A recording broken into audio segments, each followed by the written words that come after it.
Singapore. It's an island, a city, and a country. It's only been self-governing for 60 years, but it has miraculously transformed from a developing third world country into a developed first world country. However, unlike the other concrete jungles of the world, Singapore is turning itself into an urban oasis. And it's not just because it looks nice.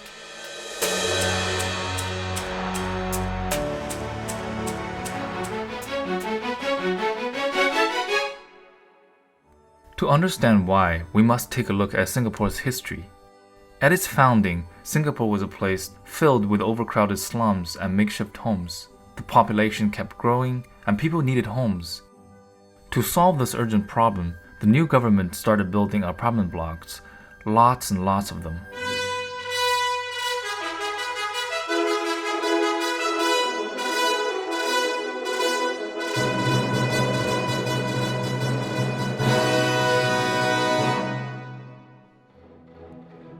Unlike public housing from other parts of the world, these apartments are affordable, high quality, and available.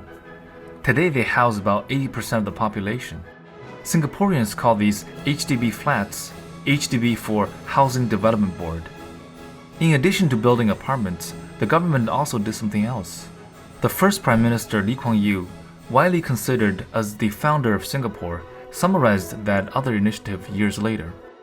The driving force was this. First, it is necessary for the morale of a people. Because as we built up, we have more asphalt, more buildings, less trees, more cement. And the city becomes drab and grey. So I thought if we made ourselves green and have shaded trees, or trees shading our roads, gardens everywhere there's a spare plot of land, and big parks by the seaside, we will distinguish ourselves. Lee Kuan Yew was onto something.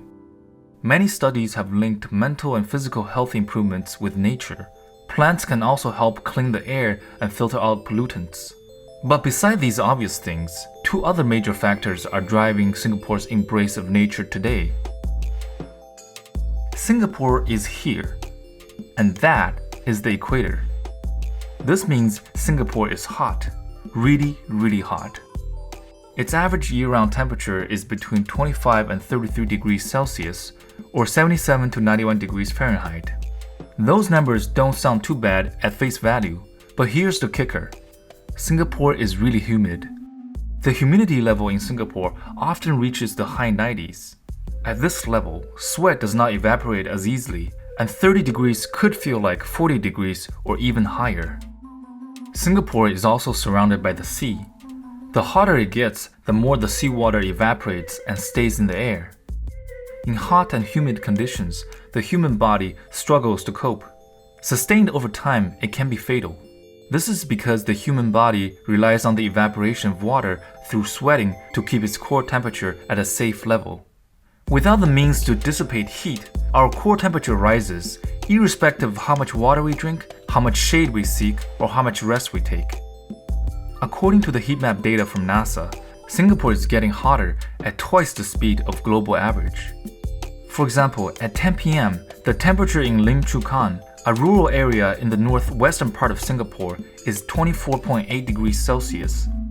Half an hour drive later, when measured at Orchard Road, Singapore's retail center, the temperature is 29.1 degrees. This 4 degrees difference is what scientists call the urban heat island effect. To put it simply, urban city centers tend to be 3 to 10 degrees Celsius warmer than their rural surroundings. This is because, as compared to natural open areas covered with vegetation, urban centers are filled with buildings and large structures covered with concrete, asphalt, and pavement, where heat gets trapped. Asphalt roofs, for example, can get up to 80 degrees Celsius because they absorb much of the heat from the sun. Human activities also contribute to this effect. Vehicles, industries, lights, they all generate heat. One of the biggest heat sources, especially for hot climates, is air conditioning. Stacks upon stacks of air conditioners in both residential and commercial buildings throw heat back into the atmosphere. Very hot days can create enormous energy spikes, further bolstering warming effects. Together with parks and nature reserves, greenery that covers buildings at scale can reduce the urban heat island effect. This is because plants and soil don't absorb as much heat, and they provide shading for surfaces that do. In fact, they can decrease the ambient air temperature of buildings by 4 degrees at midday, drastically reducing energy costs. For example, in New York City's Javits Center, turning its barren roof into a grass-covered green roof made the entire building 3.3 degrees cooler and reduced the energy spend by 26% over a year, saving $3 million. The green roof at Javits Center also absorbed 26.5 liters of stormwater a year. Why is stormwater a problem? Well, it's because in most cities, rainwater ends up in the drains with sanitary water. When there's too much rainwater, say when there's a storm, the wastewater treatment system shuts down and lets the water shunt out into the rivers. The result is that this has become one of the biggest sources of pathogens into a city's waterways. By implementing greenery on buildings at scale, instead of stormwater flooding the system, much of it ends up evaporating into the atmosphere through the leaves and foliage and the soil of the plants. For Singapore, its relationship with water is more complex than most cities. Given its geography, access to fresh water has always been a potential problem. Singapore uses 2 billion liters of water a day, with about half of that being imported. The tropical climate also creates flash floods that inundates the city each year after intense rainfall. With 17 reservoirs, including the Marina Barrage, one of the world's largest freshwater reservoirs in a city, Singapore seeks to both control the floods and to capture the fresh rainwater. Given Singapore's land constraints, it has no choice but to adopt high-density development. To achieve livable density, Singapore embraced innovation in urban design and architecture. For example, HDB communities are built with proximity to shops, schools, entertainment, healthcare, and the outdoors. Plants, rivers, and ponds are interspersed amid high-rises. These bodies of water also catch stormwater and act as flood control mechanisms. No space for boundless national parks? Not a problem. Simply connect existing parks into a giant network. Parks are therefore linked by bridges, paths, and trails. Today, 3 million trees cover Singapore, making the city the most covered by tree canopy in the world. But the government didn't stop there with the trees and the connectors. It asked the question, what if we put parks and nature onto buildings themselves? Through programs such as Skyrise Greenery, which subsidizes 50% of the cost of creating rooftop greenery and vertical greenery on both existing and new buildings, policies are designed to encourage architects and developers to create buildings that solve the city's heat and water problems, at the same time strengthening communities. These greenery programs have also been found to improve air quality, create better acoustic insulation, and increase energy efficiency. Not to mention they make buildings look a lot more interesting. By 2030, 200 hectares of building surfaces are projected to be covered by greenery. Let's dive into a few notable examples. This is the Oasia Hotel. It's designed to embrace nature, serving as a prototype for the future. In some ways, the Oasia is a huge tree in the city. Unlike the sealed skyscrapers that evolved out of the West, this tropical living tower offers an alternative to what a skyscraper could be. A series of different stratas, each with its own sky garden, created additional levels that allow public areas for recreation and social interaction, despite the high-density location. Closely overlooked by surrounding towers, the tower carves out its own internal spaces and dynamic views. The openness also allows breeze to pass through the building for natural ventilation and cooling. In this way, the public areas have become functional, comfortable, tropical spaces with greenery, natural light, and fresh air instead of enclosed, internalized air-conditioned spaces. The tower is also a haven for birds and animals, reintroducing biodiversity into the city center. Its red aluminum mesh cladding is designed as a backdrop for 21 different species of creepers, with colorful flowers interspersed among green leaves, providing food for the birds and insects. A different example is Kampong Admiralty, a village in building form. Located on a tight 0.9 hectare site with a height limit of 45 meters, a vertical village is devised by the architects. It has a community plaza on the lower level, a medical center on the middle level, and a community park with apartments for seniors on the upper levels. The community plaza is a public and pedestrianized space designed as a community living room. The public can participate in events here, shop, or eat at the hawker center one level above.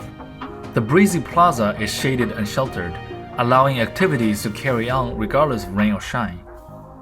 The medical center on the second level means that the residents do not need to go off-site for simple treatments. The community park is elevated above.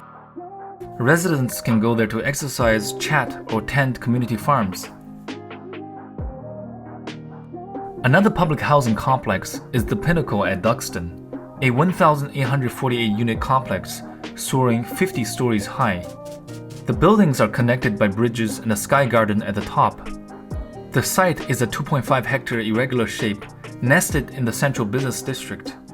7 tower blocks are placed in the most open and porous way, creating urban frames of the city skyline. This layout optimizes views, connections, air, and light flows. The blocks are arranged around large hexagonal communal courtyards, while the roofs of the lower blocks provide smaller gardens. On the 26th and 50th story, continuous sky gardens weave through the 7 tower blocks. A total of 12 gardens function as an extension of the living environment, forming almost 1 hectare of new land suspended in air. Designed with playgrounds for children, outdoor fitness gyms for the elderly, and landscape furniture all around, they provide diverse and creative spaces for community interaction and leisure, surrounded by plants and greenery. And of course, there's the iconic Park Royal Hotel on Pickering, where balconies are covered in tropical plants with contoured surfaces based on rock formations. The hotel was designed as an extension of Honglim Park, a new green space next to the site. There's also the office space at 158 Cecil Street. After an extensive renovation, which included a living wall from level 3 to 9, the previously mostly empty building was rented out very quickly. At Waterway Cascadia, a residential complex where rainwater is captured to prevent runoff. The car park is hidden under a large communal green park.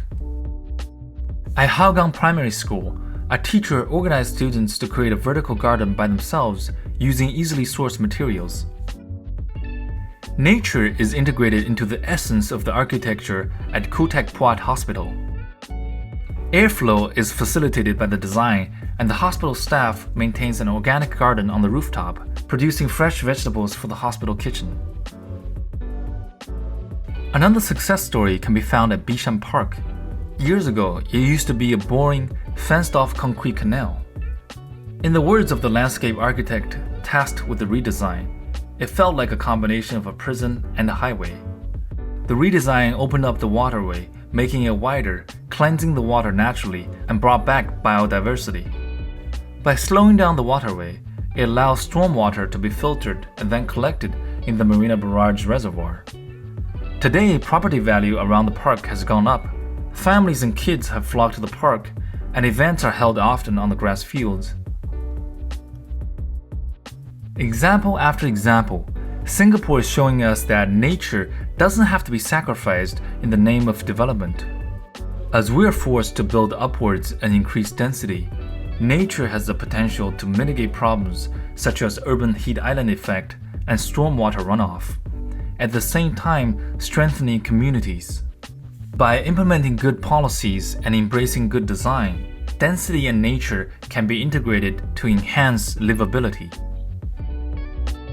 Thank you so much for watching. I hope you enjoyed it. If you did, please leave a like and subscribe.